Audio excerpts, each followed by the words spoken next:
بسم اللہ الرحمن الرحیم۔ بڑھاپے کی محتاجی سے بچنا چاہتے ہیں تو حضرت محمد صلی اللہ علیہ وآلہ وسلم کی بتائی ہوئی یہ تسبیح پڑھو۔ محترم ناظرین، انسانی زندگی ایک سفر ہے جو بچپن سے جوانی اور جوانی سے بڑھاپے کی طرف مسلسل رواں دواں رہتا ہے۔ یہ دنیا دار امتحان ہے جہاں ہر مرحلہ اپنے ساتھ آزمائش اور حکمتیں لے کر آتا ہے۔ جوانی میں انسان خود کو مضبوط، بااختیار اور خود کفیل محسوس کرتا ہے، مگر جیسے جیسے عمر بڑھتی ہے ویسے ویسے جسمانی قوتیں کمزور ہونے لگتی ہیں، نظر دھندلا جاتی ہے، قدم لڑکھڑانے لگتے ہیں اور بعض اوقات انسان دوسروں کا محتاج ہو جاتا ہے۔ یہی وہ مرحلہ ہے جسے بڑھاپا کہا جاتا ہے، اور یہی وہ وقت ہے جب انسان کو سب سے زیادہ سہارا، محبت اور توجہ کی ضرورت ہوتی ہے۔ لیکن افسوس کہ آج کے دور میں بڑھاپا اکثر انتہائی بے بسی اور محتاجی کا دوسرا نام بن چکا ہے۔ وہی اولاد جس کے لیے انسان اپنی جوانی قربان کر دیتا ہے، بعض اوقات اس بڑھاپے میں اسے بوجھ سمجھنے لگتی ہے۔ یہ ایک حقیقت ہے کہ دنیا کی محبتیں اکثر وقتی ہوتی ہیں، مگر اللہ کی رحمت اور انسان کی پناہ ہمیشہ باقی رہتی ہے۔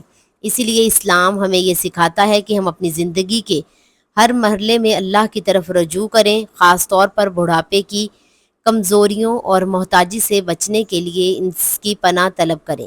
قرآن پاک میں اللہ تعالیٰ نے انسان کی تخلیق اور اس کے مختلف مراحل کو بیان کرتے ہوئے فرمایا۔ ترجمہ: اللہ وہ ہے جس نے تمہیں کمزوری سے پیدا کیا، پھر کمزوری کے بعد قوت دی، پھر قوت کے بعد کمزوری اور بڑھاپا دیا۔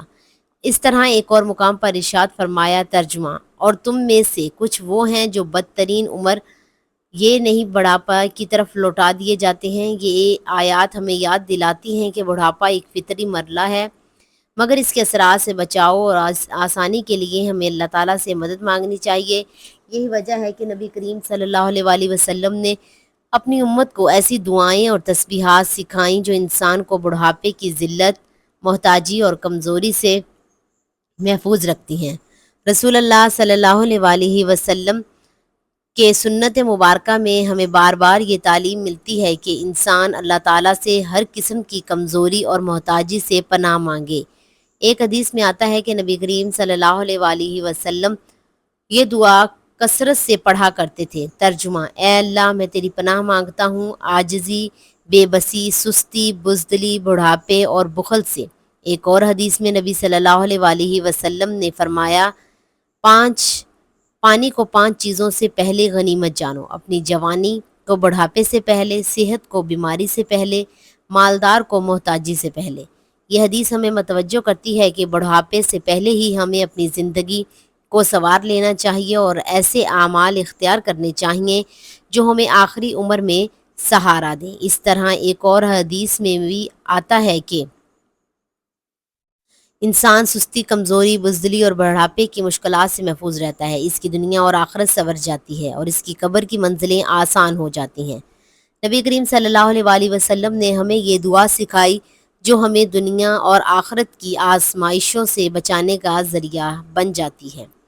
اس دعا کو ہر مسلمان اپنی زندگی کا حصہ بنا لیں تاکہ اللہ تعالیٰ کی رحمت اور حفاظت میں رہیں۔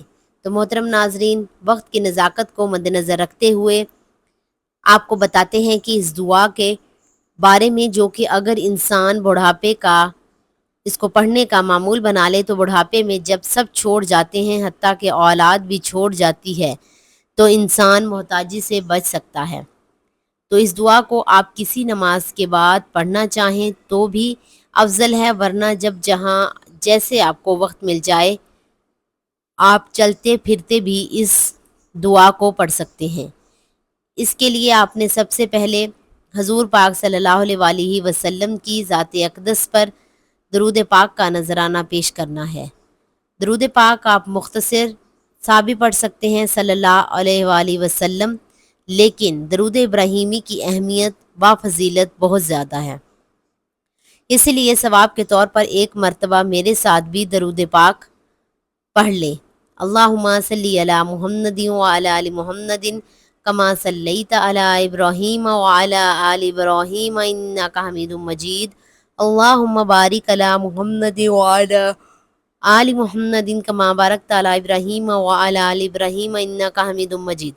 درود پاک پڑھنے کے بعد آپ نے سب سے پہلے ہاتھوں کی انگلیوں پر یا تسبیح کے دانوں پر گن کر صرف 21 بار پڑھنا ہے حسبی اللہ لا الہ الا هو الیہ توکلت۔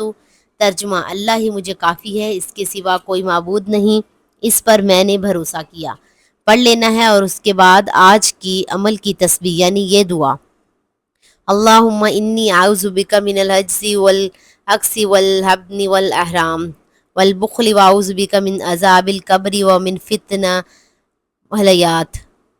ترجمہ: اے اللہ، میں تیری پناہ مانگوں عاجزی، بے بسی اور سستی سے، اور بزدلی اور بڑھاپے کی کمزوری سے اور بخل سے، اور میں تیری پناہ مانگتا ہوں قبر کے عذاب سے اور زندگی اور موت کی آزمائش سے۔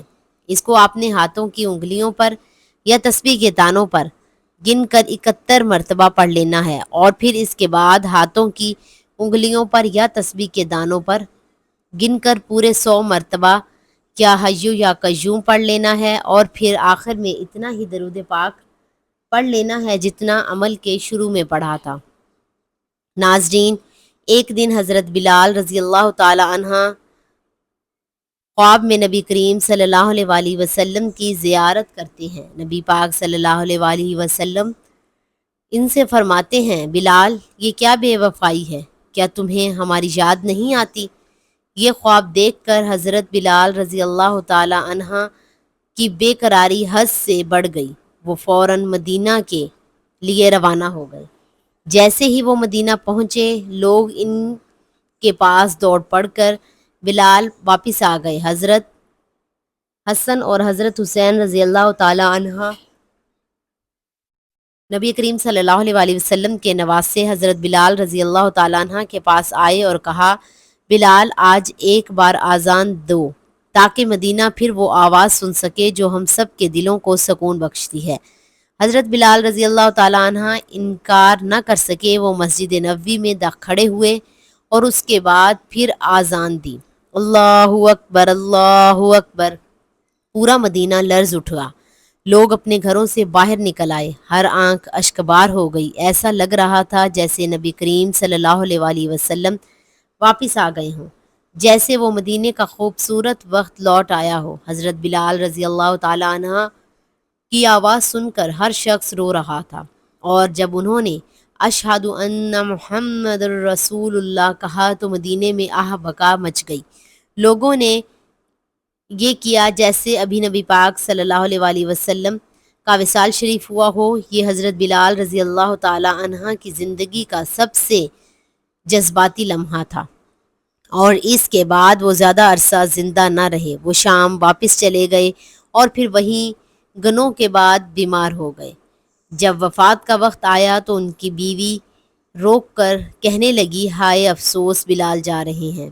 حضرت بلال رضی اللہ تعالی عنہ مسکرا کر کہنے لگے، افسوس نہ کر، خوشی مناؤ۔ بلال اپنے محبوب محمد مصطفیٰ صلی اللہ علیہ وآلہ وسلم اور ان کے صحابہ کرام رضی اللہ تعالی عنہ سے ملے گا۔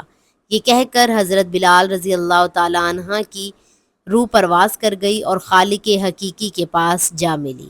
ایک شخص جو غلام تھا مگر ایمان نے اسے اسلام کا سب سے بڑا مؤذن بنا دیا، اور وہ شخص جس کی آذان قیامت تک زندہ رہے گی، آج نبی صلی اللہ علیہ وآلہ وسلم سے جا ملا، اور آپ رضی اللہ تعالی عنہ کو دنیا ہی میں بشارت جنت عطا ہوئی۔ سبحان اللہ۔ ناظرین، انسان کی زندگی کا سب سے نازک اور حساس مرحلہ بڑھاپا ہوتا ہے، جہاں نہ صرف جسم کمزور ہوتا ہے بلکہ انسانی جذبات اور معاشرتی طور پر بھی سہارا چاہتا ہے۔ لیکن اگر انسان اپنی جوانی میں ہی اللہ تعالیٰ سے تعلق مضبوط کر لے، اس کے ذکر کو اپنی زندگی کا لازمی حصہ بنا لے اور نبی کریم صلی اللہ علیہ وآلہ وسلم کی سکھائی ہوئی تسبیحات کو اپنا معمول بنا لے، تو وہ بڑھاپے کی محتاجی، تنہائی اور بے بسی سے بڑی حد تک محفوظ رہ سکتا ہے۔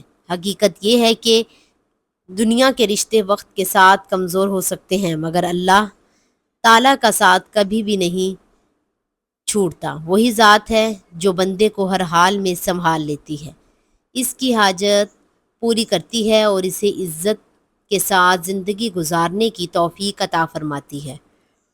جو شخص دل کی گہرائیوں سے اللہ تعالیٰ کو پکارتا ہے، اس کی رحمت کا طلبگار بنتا ہے اور مسلسل اس کا ذکر کرتا ہے، اللہ تعالیٰ اس کے لیے ایسے رستے پیدا فرما دیتا ہے جہاں سے اسے سہارا ملتا ہے، چاہے بظاہری کوئی وسیلہ نظر نہ بھی آ رہا ہو۔ یہی وہ راز ہے جسے نبی کریم صلی اللہ علیہ وآلہ وسلم نے اپنی امت کو سکھایا کہ اللہ کی پناہ مانگو، خاص طور پر عاجزی، کمزوری اور بڑھاپے کی ذلت سے۔ اگر آج ہم اس تسبیح کو اپنا معمول بنا لیں، اسے یقین اور اخلاص کے ساتھ پڑھیں، تو نہ صرف ہماری موجودہ زندگی میں سکون آئے گا بلکہ ہمارے آنے والے بڑھاپے میں بھی عزت، راحت اور اللہ کی خاص رحمتوں کے ساتھ گزرے گا۔ لہٰذا دیر نہ کریں، آج ہی سے اس مبارک تسبیح کو اپنی زندگی کا حصہ بنا لیں، کیونکہ یہی وہ عمل ہے جو